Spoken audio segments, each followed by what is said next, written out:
வணக்கம். வணக்கம். இன்னைக்கு நாம ஹை-ஃபை ஸ்பேஸ் அப்படின்னு ஒரு முயற்சி பத்தி நம்ம கொஞ்சம் ஆழமா பார்க்கலாம். இது டெக்னாலஜியையும் மனுஷங்களோட நல்ல குணங்களையும் ஒன்னா இணைச்சு சமூகத்துல ஒரு நல்ல மாற்றத்தை கொண்டு வரணும்னு நினைக்கிற ஒரு பிளாட்ஃபார்ம். முதல்ல இது எதுக்காக ஆரம்பிச்சாங்கன்னு பார்க்கலாமா? டெக்னாலஜி ஒரு பக்கம் நம்மளெல்லாம் ஒரு மிஷின் மாதிரி ஆக்கிட்டு வருது, இன்னொரு பக்கம் தினமும் கிட்டத்தட்ட 20,000 பேர் பட்டினியால இறந்து போறாங்களாம். யூனிசெஃப் டேட்டா அப்படி சொல்லுது.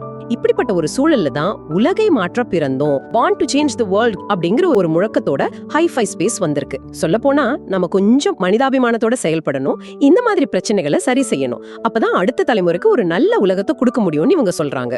ஆமா, அதே டெக்னாலஜியை வச்சு ஏன் சாப்பாடு, தங்குற இடம் மாதிரி அடிப்படை தேவைகளுக்கு எல்லாருக்கும் கிடைக்க செய்யக்கூடாதுன்னு ஹை-ஃபை ஸ்பேஸ் யோசிக்குது.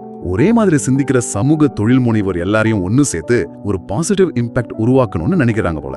அதாவது லைக் மைண்டட் சோஷியல் ஆண்டர்பிரினர்ஸ். சரி, கொடுப்பதும் பெறுவதும் அப்படிங்கிறது ஒரு பிரபஞ்ச விதி மாதிரின்னு சொல்றாங்க. ஆமா ஆமா, நாம தாராளமா கொடுத்தா பிரபஞ்சம் நமக்கு திருப்பி கொடுக்கும். அதை நாம நன்றியோட வாங்கி திரும்பவும் தேவை இருக்கிறவங்களுக்கு கொடுக்கணும்னு சொல்றாங்க. உதவி பண்றது, ஷேர் பண்றது, அப்புறம் தாராள மனசு, கருணை, நன்றி, இதெல்லாம் ரொம்ப முக்கியம்னு சொல்றாங்க. Be good, do good, receive good. அதாவது நல்லது செஞ்சா நல்லதா இருந்தா நல்லதே கிடைக்குங்கிற அந்த கர்மா ஈர்ப்பு விதி மேல உங்களுக்கு ஒரு ஆழமான நம்பிக்கை இருக்கு. சரி சரி, இது ஒரு நவீன நன்கொடை அடிப்படையிலான கம்யூனிட்டி கிரவுட் ஃபண்டிங் தளம்னு விவரிக்கிறாங்க. ஆனா இதுல ஒரு சுவாரஸ்யமான விஷயம் சொல்றாங்க பாருங்க. என்னது அது? ஒருத்தருக்கு ஒருத்தர் கொடுக்கிற நன்கொடைகள் மூலமா வாழ்நாள் முழுக்க வருமானம் கிடைக்கும்னு சொல்றாங்க. வாழ்நாள் வருமானமா? ஆமா, அந்த நன்கொடைகள் சமூகத்துக்குள்ளேயே மறுசுழற்சி செய்யப்பட்டு புழக்கத்துல இருக்கும்னு, இந்த முழு சிஸ்டத்தையும் நிர்வகிக்கிறதுக்கு ஹை எண்ட் நவீன டெக்னாலஜி பயன்படுதுன்னு குறிப்பில இருக்கு. இந்த சிஸ்டம் டொனேஷன் ரீசைக்ளிங் சிஸ்டம்னு சொல்லிக்கிறதாவும் மூலங்கள்ல இருக்கு. அப்படின்னா குடுக்கிற டொனேஷன்ஸ் அந்த கம்யூனிட்டிக்குள்ளேயே சுத்தி வருதுன்னு அர்த்தம். அப்புறம் ஒரு ஈகோ சிஸ்டம் மாதிரி மறுசுழற்சி ஆகுமா? ஓ சரி சரி. அப்போ இதுல ஒருத்தர் சேரணும்னா என்ன பண்ணணும்? எப்படி இதுல பங்கு பெற முடியும்? இதுல சேரத்துக்கு ஒரே ஒரு தடவை மட்டும் தானம் பண்ணா போதும்னு சொல்றாங்க. ஒரு தடவை பண்ணிட்டா போதும். அப்படியா? ஒரே ஒரு தடவை தானம் செஞ்சா வாழ்நாள் பூரா மத்தவங்க கிட்ட இருந்து தானம் வாங்கிக்கலாமா? கேட்கவே கொஞ்சம் ஆச்சரியமா இருக்கு. அப்படி செஞ்சா வாழ்நாள் முழுசும் மத்தவங்க கிட்ட இருந்து பரஸ்பர நன்கொடைகள் வாங்க தகுதி கிடைக்குமா? அந்த ஒரு தடவை பண்ற தானம் கூட 4 வெவ்வேறு நபர்களுக்கு பிரிஞ்சு போகுமா? 4 பேருக்கா? ஆமா. அதுக்கப்புறம் அந்த பணம் மறுபடியும் அந்த அமைப்புக்குள்ளேயே மத்த உறுப்பினர்களுக்கு உதவியா மறுசுழற்சி ஆகுதுன்னு சொல்றாங்க. அதனாலதான் அவங்க ஸ்லோகனே ஒரு முறை தானம் வாழ்நாள் வருமானம் அப்படின்னு இருக்குது போல. சரி, அப்ப அந்த ஒரு தடவை தானம் பண்ணிட்டா மட்டும் போதுமா? வேற எதுவும் செய்ய தேவையில்லையா? ஏன்னா வாழ்நாள் வருமானங்கிறது பெரிய விஷயம் இல்லையா? அது மட்டும் போதாது, தொடர்ச்சியா பலன்கள் கிடைக்கணும்னா 2 முக்கியமான வேலையை செய்யணும்னு சொல்றாங்க. ஒன்னு, அந்த ஒரு தடவை தானம் பண்றது. 2வது, இந்த சிஸ்டம் பத்தி தேவை இருக்கிற மத்தவங்க கிட்ட சொல்லி அவங்களையும் இதுக்குள்ள கொண்டு வரணும். அப்படியா? இது ஒரு செல்வ பகிர்வு முறையை உருவாக்குறதுக்காகவா வெல்த் டிஸ்ட்ரிபியூஷன் மெத்தடாலஜின்னு சொல்றாங்க. அதாவது ரொம்ப சிம்பிளா சொன்னா, பணக்காரங்களுக்கும் வசதி இல்லாதவங்களுக்கும் நடுவுல இருக்கிற அந்த பொருளாதார இடைவெளியை குறைக்க இது ஒரு வழின்னு அவங்க நினைக்கிறாங்க. புதுசா ஆள் சேர்க்க சேர்க்க அந்த செல்வம் பரவலா பகிரப்படும் ஒரு ஐடியா. சரி சரி, நீங்க ஆரம்பத்துல டெக்னாலஜி பத்தியும் சொன்னீங்களே, அது எப்படி இந்த செல்வ பகிர்வுக்கு இல்ல இந்த சிஸ்டம்க்கு உதவுது? இந்த தானம் கொடுக்கறது, வாங்குறது எல்லாத்தையும் ஒரு ஒழுங்கான முறையில ஒரு பேலன்ஸ்டா நிர்வகிக்க டெக்னாலஜியை யூஸ் பண்றாங்களாம். யாருக்கு டொனேஷன் போகுது, யார்கிட்ட இருந்து வருதுன்னு எல்லாத்தையும் ஒரு கம்ப்யூட்டர் சிஸ்டம் ட்ராக் பண்ணி எல்லா மெம்பருக்கும் ஓரளவுக்கு தொடர்ச்சியா சீரா வருமானம் கிடைக்கிற மாதிரி பாத்துக்க முயற்சி பண்றாங்களாம். இப்போ Web3, பிளாக் செயின், அப்புறம் ஸ்மார்ட் கான்ட்ராக்ட்ஸ், ஆர்டிஃபிஷியல் இன்டெலிஜென்ஸ், இது மாதிரி நவீன டெக்னாலஜிஸ் தான் இந்த புது பாதுகாப்பான டிஜிட்டல் அடையாள சிஸ்டத்துக்கு ஒரு அடித்தள மாதிரி. பிளாக் செயினை ஒரு டிஜிட்டல் பொது கணக்கு புத்தகம் மாதிரி நீங்க நினைச்சுக்கலாம். சரி சரி, புரியுது. ஸ்மார்ட் கான்ட்ராக்ட்ஸ் தானா இயங்குற டிஜிட்டல் ஒப்பந்தங்கள் மாதிரி பிளாக் செயின் மேல இது வேலை செய்யும். ஓகே. மனுஷங்க யாரும் இதுல தலையிட தேவையில்லை, வேகமா பாதுகாப்பா நடக்கும். அப்போ ஆர்டிஃபிஷியல் இன்டெலிஜென்ஸ் AI அதோட பங்கு என்ன இதுல? இது இந்த சிஸ்டத்தை இன்னும் ஸ்ட்ராங்கா ஆக்கும். உங்க ஆன்லைன் ஆக்டிவிட்டீஸ அது பாத்துக்கிட்டே இருக்கும். சரி, ஏதாவது வித்தியாசமா வழக்கத்துக்கு மாறா நடந்தா ஒருவேளை அது ஃப்ராடா இருக்கலாம்னு டக்குன்னு கண்டுபிடிச்சிடும். அடையாள திருட்ட தடுக்க இது ஒரு பெரிய டூல். Web3 பத்தி கொஞ்சம் சொல்லுங்களேன். Web3ங்கிறது இன்டர்நெட்டோட அடுத்த கட்டம்னு சொல்லலாம். யூசர்ஸ் ஆகிய நமக்கு டேட்டா மேல இன்னும் அதிக கண்ட்ரோல் இருக்கும். முக்கியமான பாயிண்ட், நம்ம ஒரு புது நபரை அறிமுகப்படுத்தினா அவரோட ஐடியா நம்ம ஆக்டிவேட் மட்டும்தான் பண்ண முடியுமா? அவரை அந்த சிஸ்டம்ல எங்க பிளேஸ் பண்ணணும், எப்படி வரிசைப்படுத்தணுங்கிறதெல்லாம் AI தான் முடிவு பண்ணுமா? அப்படியா? நம்ம முடிவு பண்ண முடியாதா?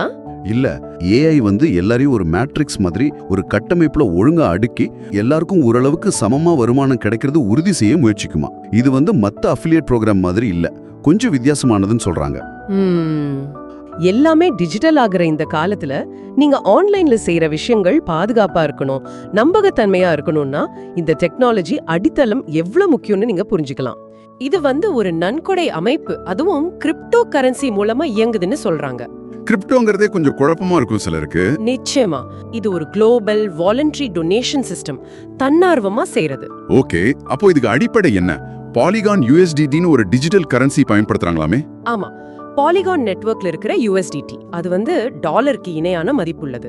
டிரான்சாக்ஷன் ஃபீஸ் கம்மி, வேகமா நடக்கும்னு சொல்றாங்க. இதுக்கு கிரிப்டோ வாலெட் வேணும். அதோட அந்த 12 பாஸ்வேர்ட் சீட் ஃப்ரேஸ்னு சொல்லுவாங்களே, அதை ரொம்ப பத்திரமா வைக்கணுமாமே. மிக மிக முக்கியம். அது தொலைஞ்சா உங்க கண்ட்ரோல்ல இல்லாம போயிடும், யாரும் எடுத்து தர முடியாது. ஆமா, இது ஒரு பிசினஸ் இல்ல, MLM இல்ல, crypto mining, trading, stocks, investment, ஏன் சூதாட்டம் கூட இல்லைன்னு அடிச்சு சொல்றாங்க. ஆமா, இது முழுக்க முழுக்க டீசென்ட்ரலைஸ்ட், அதாவது யாருடைய கட்டுப்பாடும் இல்ல. அப்புறம் சட்டப்பூர்வமானது, ஆபத்து இல்லாதது, ஜீரோ ரிஸ்க்னு சொல்றாங்க. எந்த நிறுவனமோ ஃபவுண்டரோ இல்ல, ரூல்ஸ், டார்கெட், டைம் லிமிட் எதுவும் இல்லையா. நன்கொடை கூட 100% உடனுக்குடன் ஆளுக்காள் P2P போயிடுமா. அதனால வித்ட்ரால் ப்ரொசீஜரே தேவையில்லைன்னு சொல்றாங்க. இப்ப பாத்தீங்கன்னா இதுல 5ங்கிற நம்பருக்கு ஒரு பெரிய இடம் இருக்கு போல. ஆமா, 5 ஸ்பேஸ், AIயோட 5 ஸ்பெஷல் பவர்ஸ், 5 விதமான வருமானம், மேட்ரிக்ஸ்ல கூட 5ஓட மடங்குகள், குறைஞ்சது 5 பேருக்கு உதவணும்னு கூட சொல்றாங்க. இன்ட்ரெஸ்டிங்கா இருக்கு. உறுப்பினர்களுக்கு 2 கடமை இருக்குன்னு சொல்றாங்க. ஒன்னு JOTOP, அது என்ன? Just one time out of pocket, அதாவது உங்க சொந்த பணத்துல இருந்து ஒரே ஒரு தடவை மட்டும் $50 கொடுக்கணும். ஓகே. ரெண்டாவது அது You build 5, I build 5ன்னு. இது எப்படின்னா, உதவி தேவைப்படுறவங்கள ஜூம் மீட்டிங்க்கு கூட்டிட்டு வரணும். குறைஞ்சது ஒரு 5 பேருக்காவது இந்த வாய்ப்பை பத்தி சொல்லி அவங்க வாழ்க்கையில ஒரு மாற்றம் வர உதவணும்னு சொல்றாங்க. சரி, இங்க ஒரு விஷயம் பாருங்க, கூப்பிடுறதோட நோக்கம் உதவி பண்றது தான், சேர சொல்லி கட்டாயப்படுத்துறது இல்லையா. அது முக்கியம். அப்புறம் ஆட்களை சேர்க்கறது கூட AI மூலமா தானா நடக்கணும். மத்த நெட்வொர்க் மார்க்கெட்டிங் மாதிரி இதுல binary, ranking, left right matching இதெல்லாம் இல்லன்னு சொல்றாங்க. எல்லா மெம்பரோட பங்களிப்பும் கணக்குல வரும்னு தெரியுது. சரி, வருமானத்துக்கு வருவோம். 2 வகை சொல்றாங்க இல்லையா? ஆமா, ஒன்னு இன்வைட் டொனேஷன். நீங்க நேரடியா ஒருத்தர் அறிமுகப்படுத்தினா அவரோட நன்கொடையில இருந்து 20%. ஆக்டிவ் இன்கம் மாதிரி. கரெக்ட். அது $10 வரும், ஏன்னா ஆரம்ப நன்கொடை $50ன்னு சொல்றாங்க. கரெக்ட். ரெண்டாவது தான் மேட்ரிக்ஸ் டொனேஷன். இதுதான் செயலற்ற வருமானம் மாதிரி சொல்றாங்க. இது 80%. அதாவது $40. இது எப்படி பிரியுது? அந்த $40 உங்களுக்கு மேல இருக்கிற 3 அப்ளைன்களுக்கு பிரிஞ்சு போகுது. அதே மாதிரி உங்களுக்கு கீழே 3 லெவல்ல வரவங்க கிட்ட இருந்தும் உங்களுக்கு வருமானம் வரும். 3 லெவல் மேல, 3 லெவல் கீழே. ஆமா. L1 அதாவது முதல் லெவல்ல உங்களுக்கு கீழே 5 பேர் வருவாங்க. ஒவ்வொருத்தர்கிட்ட இருந்தும் $2.50 கிடைக்கும். மொத்தம் $12. சரி. அடுத்து L2 ரெண்டாவது லெவல்ல 25 பேர். ஒவ்வொருத்தர்கிட்ட இருந்தும் $12 கிடைக்கும். அப்போ $312 வரைக்கும் வரலாம். அடுத்து L3 மூணாவது லெவல். இதுல 125 பேர் வரைக்கும் வரலாம். ஒவ்வொருத்தர்கிட்ட இருந்தும் $25. ஆக மொத்தம் $3125. வாவ். அப்போ இந்த மேட்ரிக்ஸ் ஃபுல்லா நிறைஞ்சா அந்த 155 பொசிஷன்ல இருந்தும் மொத்தம் $3450 வருமானம் வர வாய்ப்பு இருக்குன்னு கணக்கு சொல்லுது. ஓகே, அப்போ இந்த $3450ங்கிறது அந்த 3 லெவல்லையும் ஆட்கள் சேர்ந்தா கிடைக்கக்கூடிய அதிகபட்ச தொகை இல்லையா? ஆமா, இது முழுக்க செயலற்ற வருமானம். பணம் உடனடியா உறுப்பினர்களுக்குள்ளேயே போகுது. இதுதான் இந்த திட்டத்தோட வடிவமைப்புன்னு புரியுது. அப்போ சுருக்கமா சொல்லணும்னா 2 வழி வருமானம். ஒன்னு நாமளே ஆள் சேர்த்து 20% சம்பாதிக்கிறது. ஆமா, நேரடி செயல்பாடு. இன்னொன்னு இந்த மேட்ரிக்ஸ் மூலமா நாம எதுவும் செய்யாம 80% வருமானம் வர்றது. சரிதான்.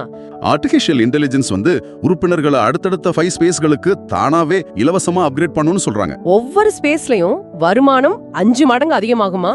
அப்படிதான் சொல்றாங்க. ஸ்பேஸ் 1ல $3450, அப்புறம் ஸ்பேஸ் 2ல $17250. அடங்கப்பா. ஸ்பேஸ் 3ல $86,250, ஸ்பேஸ் 4ல $4,31,250. ஏன் ஸ்பேஸ் 5ல பார்த்தா $21,56,000 மேல போதே. அதாவது இந்திய மதிப்புல பல கோடி வருமானம் வரலாம்னு சொல்றாங்க. இத திரும்ப திரும்ப நடக்கணும் சொல்றாங்க. ஏஐக்கு 5 ஸ்பெஷல் பவர்ஸ் இருக்கு, அது எல்லாரையும் ஜெயிக்க வைக்கணும்னு சொல்றாங்க. அப்படிதான் சொல்றாங்க. இந்த ஏஐ சக்திகள் பத்தி சொல்லுங்க அப்போ. சரி, அந்த 5 சக்திகள்ல முதல் சக்தி பேரே 1 ஜெனரேட்டிவ் ஸ்பில் அண்ட் ஃபில்.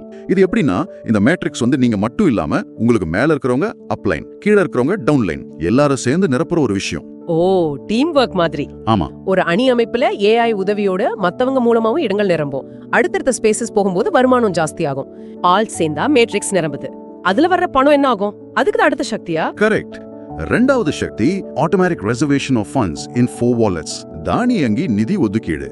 அதாவது நீங்க சம்பாதிக்கிற பணம் வந்து ஏஐ மூலமா 4 தனி வாலெட்டுக்கு தானா பிரிஞ்சு போயிடும். 4 வாலெட்டா? எதுக்கு? அது ஒரு ஸ்மார்ட் கான்ட்ராக்ட் படி நடக்குமா. எதிர்காலத்துல நடக்க வேண்டிய அப்கிரேடுக்கும் இன்னும் அதிகமா வருமானம் ஈட்டுறதுக்கும் அந்த பணம் பயன்படும். இதனால நீங்க திரும்ப திரும்ப கையில இருந்து பணம் போட தேவையில்லைன்னு சொல்றாங்க. இதுல மனுஷங்க தலையீடு இல்லாம ஆட்டோமேட்டிக்கா நடக்கும்னு சொல்றீங்களா? ஆமா, அதுதான் அவங்க சொல்ற முக்கியமான பாயிண்ட். ஏஐ பாத்துக்கும் அப்படிங்கறாங்க. ஓகே, சரி. நான் ஒருத்தரை அறிமுகப்படுத்தினேன்ல, அவங்க மூலமா வேற வருமானம் வருமா? அதுக்குதான் மூணாவது சக்தி. பேர் வந்து grand parent rule, follow the sponsor. நீங்க அறிமுகப்படுத்தின நபர் எப்பெல்லாம் அடுத்த விழிக்கு அப்கிரேட் ஆகுறாரோ அப்பெல்லாம் அவரோட ஆரம்ப டொனேஷன்ல 20% உங்களுக்கு திரும்ப திரும்ப வருமா. இதையும் ஏஐ கரெக்டா ட்ராக் பண்ணுன்னு சொல்றாங்க. இது கொஞ்சம் இன்ட்ரெஸ்டிங்கா இருக்கே. சரி, 4வது சக்தி என்ன? Compounding of artificial clone ideas. கூட்டு செயற்கை க்ளோன் ஐடிகள்னா என்னது அது? இது வந்து சொல்லப்போனா இந்த சிஸ்டமோட ஒரு மைய புள்ளி மாதிரி. உங்க ஐடி அடுத்த வெளிக்கு அப்கிரேட் ஆன பிறகும் நீங்க முன்னாடி இருந்த மேட்ரிக்ஸ் சும்மா இருக்காது, அது வளர்ந்துகிட்டே இருக்கும். எப்படின்னு? ஏஐ என்ன பண்ணுனா உங்க வருமானத்துல இருந்து ஒரு $750 எடுத்து உங்களை மாதிரியே 15 புது க்ளோன் ஐடிகளை உருவாக்கி அதே பழைய மேட்ரிக்ஸ்ல சேர்த்துட்டுன்னு சொல்றாங்க. 15 ஐடிகளா? ஒரே ஆளுக்கு? ஆமா, அந்த 15 குளோனுகளும் திரும்பவும் 15 குளோனுகளை உருவாக்கும். அதாவது 1 15 225ன்னு போயிட்டே இருக்கும்னு அந்த தகவல் விவரிக்குது. இதனால வருமானம் பெருகுது. ஒவ்வொரு குளோனும் அதை அறிமுகப்படுத்தினவருக்கும் மற்ற அப்ளைன்களுக்கும் உதவுன்னு சொல்றாங்க. அடேங்கப்பா, 1ல இருந்து இத்தனை உருவாகுமா? இது எப்படி பேலன்ஸ்டா இருக்கும்? சிஸ்டம் குழம்பிடாதா? அதுக்கு தான் 5வது சக்தி. பேரு கொஞ்சம் பெருசா இருக்கு. Backward symmetrical and mirror genealogy. என்னது அது? சிம்பிளா சொன்னா 2வது வெளியில இருந்து 5வது வெளி வரைக்கும் மேட்ரிக்ஸ் சீரா நிரம்புறதுக்காக ஏஐ வந்து இடது பக்கம் வலது பக்கம்னு மாத்தி மாத்தி ஐடிகளை சேர்க்குமா. அது மட்டும் இல்லாம பழைய வெளிகளுக்கும் சில ரீஎன்ட்ரி ஐடிகளை திரும்ப அனுப்பி பேலன்ஸ் பண்ணும்னு அந்த விளக்கம் சொல்லுது. ஓ, சரி சரி, இப்ப புரியுது. இப்போ அந்த 4 வாலெட்ஸ் பத்தி சொல்லுங்களேன். ஏஐ பணத்தை பிரிக்கும்னு சொன்னீங்களே. ஆமா, அதுல வாலெட் சிவப்பு கலர்ல பிரைவேட் வாலெட். உங்க மேட்ரிக்ஸ்ல மொத்தம் 155 ஐடி வரும்னு வச்சுக்கிட்டா அதுல 105 ஐடியோட வருமானம் நேரடியா இந்த வாலெட்டுக்கு வந்துரும். இது உங்க பர்சனல் செலவுக்குன்னு சொல்றாங்க. ஓகே, அப்போ மீதி 50 ஐடியோட வருமானம் அது மத்த 3 எஸ்க்ரோ வாலெட்டுகளுக்கு போகும். இதெல்லாம் வந்து சமூக வளர்ச்சிக்கு ஏஐ நிர்வகிக்கும்னு சொல்றாங்க. இது நேரடியா உங்க கைக்கு வராட்டாலும் மறைமுகமா உங்களுக்கும் இதுல பங்கு இருக்குங்கிற மாதிரி சொல்றாங்க. சரி, அந்த 3 வாலெட் என்னென்ன? ஒன்னு வந்து மஞ்சள் கலர்ல PIF வாலெட், அதாவது பெய்ட் ஃபார்வர்ட். இதுல இருக்கிற காசை வச்சு புதுசா வர்றவங்களுக்கு ஐடி ஆக்டிவேட் பண்ணி கிஃப்டாவோ கடனாவோ கொடுக்கலாமா, சமூகம் வளரணுங்கிறதுக்காக. 2வது நீல கலர்ல அப்கிரேட் வாலெட். உங்க ஐடியா தானா அடுத்த வெளிக்கு கொண்டு போக தேவையான பணம் இதுல சேரும். ஓகே. 3வது பச்சை கலர்ல ரீஎன்ட்ரி வாலெட். உங்க ஒரிஜினல் ஐடி அப்கிரேட் ஆனதும் இந்த வாலெட்ல இருக்கிற பணத்தை வச்சுதான் அந்த 15 க்ளோன் ஐடிகளை உருவாக்கி பழைய மேட்ரிக்ஸ்ல திரும்ப சேர்ப்பாங்க. இது உங்களுக்கும் மேல இருக்கிறவங்களுக்கும் திரும்ப வருமானம் கொடுக்கும்னு ஆதாரம் சொல்லுது. ஆஹா, மொத்தத்துல பார்த்தா நீங்க சொல்ற இந்த தகவல் படி இது ஒரு ஆட்டோமேட்டட் சிஸ்டம் மாதிரி தெரியுது. இப்போ இந்த சாம் திட்டம் பத்தி கொஞ்சம் அலசி பார்க்கலாம். அதாவது ஸ்பேஸ் ஆக்சலரேஷன் மூவ்மெண்ட் ப்ராஜெக்ட். அது என்னது, கொஞ்சம் விளக்கமா சொல்லுங்களேன். இதோட நோக்கம்னா உலகம் முழுக்க இருக்கிற சமூக தொழில் முனைவோருக்கு நிதி திரட்ட ஒரு புதுமையான வழியை கொடுக்கறது தான். சரி, இதை எப்படி ஆரம்பிக்கணும்னா ஸ்பேஸ் ஒன் மேட்ரிக்ஸ்குள்ள $50 வச்சு 6 தனி ஐடி ஆக மொத்தம் $300 ஆரம்பிக்கணும்னு விவரிச்சிருக்காங்க. ஓ, இதுல முக்கியமான வேலையே என்னன்னா உங்கள மாதிரியே 6 ஐடியோட வர்ற ஒரு 25 பேரை இல்லனா நிறுவன ஆதரவாளர்களை நீங்க இந்த திட்டத்துல சேர்க்கணும். ஓகே. அப்படி நீங்க நேரடியா 25 பேரை சேர்த்துட்டீங்கன்னா உங்க ஸ்பேஸ் ஒன் மேட்ரிக்ஸ்ல முதல் 3 லெவல் நிரம்பிடும். அப்படி நடக்கும்போது உங்க முதல் ஐடிக்கு $3480 கிடைக்கும்னு இந்த ஆதாரம் சொல்லுது. ஓ, அப்படியா? உடனே முதல் ஐடிக்கு $3450 வருமானம். இதுக்கு ஆச்சரியமா இருக்கே. அப்புறம் நீங்க சேர்த்தீங்களா அந்த 25 பேரு? அவங்களும் உங்கள மாதிரியே வேலை செஞ்சு அவங்க 25 பேரை சேர்க்கணும். அதுக்கு நீங்க உதவணும்னு கூட சொல்லியிருக்கு. அப்படி அவங்க 25 பேரும் தலா 25 பேரை சேர்க்கும்போது அவங்க முதல் ஐடிக்கு $3450 கிடைக்கும். அப்போ அதே சமயத்துல உங்களுக்கு இன்னும் 5 ஐடி இருக்குல்ல? ஆமா, மொத்தம் 6 ஐடின்னு சொல்லிங்க. கரெக்ட். அந்த மத்த 5 ஐடியும் இதே மாதிரி நிலைகளை முடிச்சு ஒவ்வொன்னுக்கும் $3450 கிடைக்கும். ஆக மொத்தம் 6 ஐடிக்கும் சேர்த்து 6 × $3450, அதாவது $20,700 கிடைக்கும்னு இந்த தகவல்கள் சொல்லுது. சரி, முதல்ல உங்களை யாரு இதுக்குள்ள கூட்டிட்டு வந்தாங்களோ அந்த இன்வைட்டர், அதாவது அறிமுகப்படுத்தியவர், அவருக்கு முதல்ல நன்றி சொல்லுங்கறாங்க. சரி, அந்த நன்றி சொன்னதுக்கு அப்புறம் அந்த இன்வைட்டரோட அஃபிலியேட் லிங்க் இருக்குல்ல, இணைப்பு. ஆமா, அந்த லிங்க் வழியா போனாதான் யார் மூலமா நீங்க வந்தீங்கன்னா அவங்களுக்கு தெரியும். சரி, $50 அது வந்து அவங்க டொனேஷன் நன்கொடைன்னு சொல்றாங்க. அதை கொடுத்து அவங்க கம்யூனிட்டி சமூகத்துல சேரணுமா. அதுக்கப்புறம் உங்களுக்குன்னு ஒரு தனிப்பட்ட ஐடி கிடைக்கும்னு சொல்றாங்க. சரி, அதுக்குள்ள போனீங்கன்னா PDF ஃபைல்ஸ், போட்டோஸ், வீடியோஸ்னு நிறைய டூல்ஸ், அதாவது கருவிகள் இருக்குமா. அந்த கருவிகளை வச்சு நீங்களே உங்களோட சொந்த டீம்ஸ், குழுக்களை உருவாக்கிக்கலாமா. சரி. அவங்க வெப்சைட்ல FAQs, அதாவது அடிக்கடி கேட்கப்படும் கேள்விகள் பகுதி இருக்காம். சரி. அத உங்களுக்கு பிடிச்ச மொழியில படிச்சு பாத்துக்கங்கன்னு சொல்றாங்க. ஆஹா. அவங்களோட குளோபல் சப்போர்ட் டீம் நடத்துற ஜூம் பிரசன்டேஷன்ஸ், அப்புறம் ஸ்பெஷல் ட்ரைனிங் செஷன்ஸ் இதில் எல்லாம் கலந்துக்க சொல்றாங்க. AI, மேட்ரிக்ஸ், டீம் ஒர்க், அப்புறம் இந்த க்ளோன் ஐடின்னு எல்லாம் சேர்ந்து மனுஷ தவறே இல்லாம எல்லாருக்கும் தொடர்ந்து வருமானம் வர வைக்கும்னு சொல்றாங்க. ஆமா, இந்த ரீஎன்ட்ரி குளோனிங் மூலியமா பணம் உருவாகிட்டே இருக்கும்னு சொல்றாங்க. அப்படி பார்த்தா இது எல்லாரும் சம்பாதிச்சு ஒருத்தருக்கு ஒருத்தர் உதவி செஞ்சு எல்லாரும் பயனடைகிற ஒரு அமைப்பு மாதிரி காட்டுறாங்க இல்லையா? சரிதான். அவங்க கொடுக்கிற கடைசி மெசேஜ் கூட அப்படிதான் இருக்கு. அதாவது உங்களோட ஒரு சின்ன செயல் கூட பெரிய தாக்கத்தை உண்டாக்கலாம், அது ஒரு நல்ல கர்மாவா மாறி உலக அளவுல ஆதரவை உருவாக்கும்னு சொல்றாங்க. எல்லாம் உங்ககிட்ட இருந்தா ஆரம்பிக்குதுன்னு சொல்றாங்க. ஒரு கிளிக், ஒரு உதவி, ஒரு சின்ன செயல், இது மூலமா உலகத்தையே மாத்தக்கூடிய ஒரு தொடர்வினையை நீங்க ஆரம்பிக்கலாம்னு ஒரு ஊக்கத்தோட அந்த குறிப்பு முடியுது.